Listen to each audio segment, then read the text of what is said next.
여러분, 반갑습니다. 유튜브 경매 탈탈탈입니다.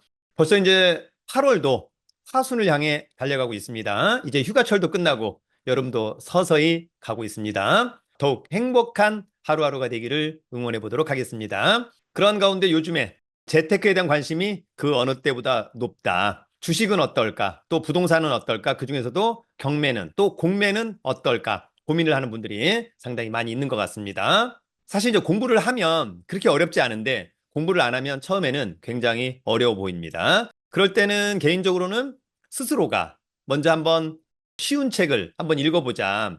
또 유튜브에 쉬운 내용, 관련된 내용을 한번 보자. 그리고 또 가장 중요한 것 중에 하나는 좋은 멘토를 만나는 것은 정말 정말 중요하다고 생각합니다. 다만 누가 좋다 나쁘다의 이런 것보다는 스스로가 그런 것들을 판별 또 필터링 할 수 있는 능력이 있으면 좋겠다.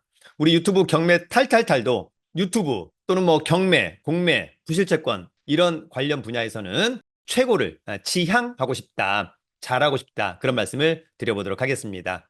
모쪼록 도움이 되길 기대하고요. 우리 유튜브 경매 탈탈탈에서 언급되는 다양한 뭐 아파트, 경매 물건, 지식 이런 것들은 본인 스스로가 다시 한번 꼭 필터링해서 좋다면 현장 답사 후에 정말 권리상의 문제 없고 물건상의 하자 없다면 싸게 입찰해서 낙찰까지 받는다면 정말 좋은 재테크 수단이 될 수 있겠다. 그런 생각이 듭니다. 그러면 오늘은 한 번 유찰된 서울의 신축 아파트이면서 웬만하면 역세권 두 건의 아파트를 또 알아보도록 하겠습니다.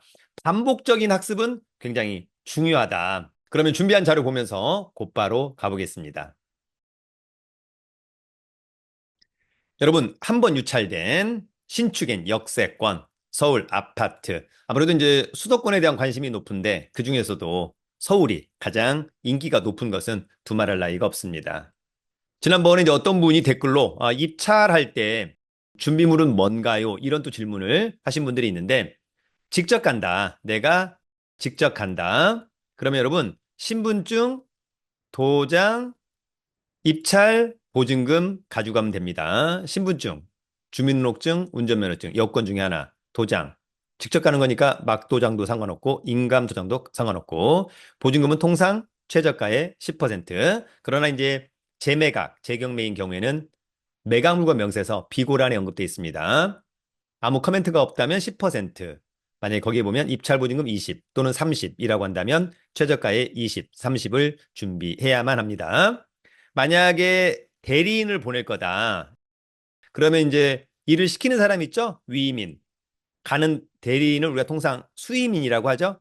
위임인은 뭐 해줘야 되죠? 인감도장으로 날인된 위임장, 인감증명서, 보증금. 반면에 가는 수임인, 대리인은 신분증과 도장 이렇게 가지고 가야만 한다. 여러분 경매 공부를 좀 제대로 하고 싶다면 저희 네이버 카페 설춘안의 경매 탈탈탈 이번에 최신의 영상 50% 할인해서 6만 원 10강 여러분 요 정도를 들으면 차라리 경매책 한 10권 읽는 것보다 훨씬 좋다. 훨씬 더 탄력을 받을 수 있다. 기회가 된다면 함께 하기를 기대하고요. 8월 31일까지는 10일 더 기간을 좀 드리는 거니까 기회가 된다면 요 강의를 꼭 한번 들어보기를 강추합니다. 곧바로 갑니다. 신축엔 역세권, 서울 아파트 경매 탑2. 그러면 첫 번째 아파트는 상계동으로 가보도록 하겠습니다. 이 아파트는 노원구 상계동의 포레나 원 1단지 22층, 전용이 22니까 대충 한 28평형 아파트 11억 5천, 한번 유찰된 9억 2천만 원. 일단 직관적으로 싸 보이지만 현장에 가서 시세 파악을 해보자. 관심 있다면 9월 16일 날 신축의 아파트. 막상 가니까 깔끔하더라. 단지도 아주 작진 않아가지고 괜찮더라. 그런 생각이 듭니다. 자, 이 건은 사용승인이 2020년. 이제 5년 차 신축 좋죠? 30에 22층 좋다. 전용 좋고 대지권 단지의 크기도 나쁘지 않은 이 사건 말소기준 권리는 하나은행의 근저당권. 낙찰자가 낙찰받고 돈 내면 법률상 무조건 소멸합니다. 우리가 이제 이 아파트를 만약에 일반 매매한다면 하나은행 거는 어떻게 하고 요건 어떻게 하고 요건 어떻게 하고 요건 어떻게 하고 뭐 이를테면 협의를 해야 되고 또 말소를 시켜야 되고 이런 건데 경매는 그런 게 전혀 없다. 특별히 떠안을 임차인은 없어 보입니다. 떠안을 임차인이 없다는 것은 통상 소유자가 살고 있다. 올해 같은 면적 매매 사례가 한 10억 7천만 원. 현장 가서 다시 한번 체크하자. 자, 위치는 여기죠. 7호선 마들역에서 역세권의 아파트.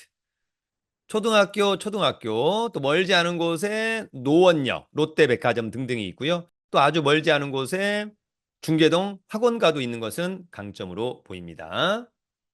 확대해 보니까 7호선 마들역에서 뭐 한 도보로 한 7, 8분 거리 1000세대가 넘어가네요, 여러분. 그죠? 초등학교를 거의 끼고 있는 것은 강점으로 보인다.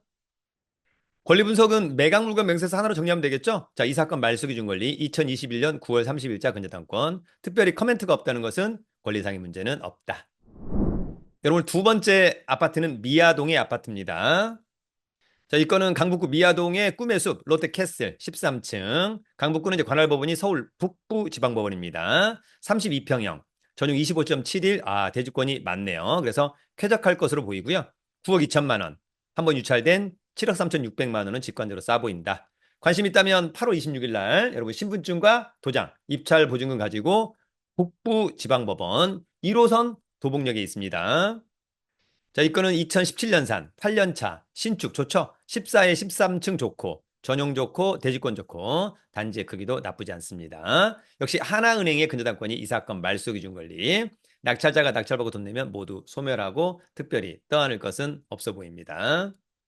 자, 6월 달에 같은 면적 매매 사례가 8억 9천. 따라서 이번 최저가는 매력적이다. 여러분, 이 아파트는 4호선 미아 사거리역에서 걸어가면 될 것으로 보이고요. 뒤에 이제 북서울 꿈의 숲, 녹지 비율도 상당히 좋아 보인다. 쾌적할 것으로 보입니다. 더불어서 미아 사거리역은 여러분 롯데백화점이 있고요. 또 멀지 않은 곳에 현대백화점, 이런 부분도 좋다. 편의시설이 많다는 건 좋은 거죠. 자, 좀 더 확대해 보니까 미아 사거리역, 롯데백화점 미아점, 요렇게 꿈의 숲. 그래서 집에 갈 때 이제 지하철로 타고 간 다음에 1번 출구에서 백화점 가서 뭘 사가지고 요렇게 해서 가면 딱 좋겠다. 권리 분석은 매각 물건 명세서로 정리하면 되겠죠? 이 사건 말소 기준 권리. 커멘트가 없다는 것은 오히려 좋은 겁니다. 특별히 하자가 없다는 것이죠. 그래도 직접 가서 체크해야 된다라고 하는 점 절대 놓쳐서는 안 됩니다. 여러분, 오늘은 서울에 한번 유찰된 신축엔 역세권 아파트 두 건을 알아봤습니다. 관심 있다면 체크리스트 가지고 순발력 있는 임장, 그리고 권리상의 문제 없고 물건상의 하자 없는데 아주 싸다. 그러면 적극적으로 입찰해서 낙찰 받아보는 것은 어떨까? 여러분들의 열정과 집요함이 필요한 시기입니다. 유튜브는 경매 탈탈탈.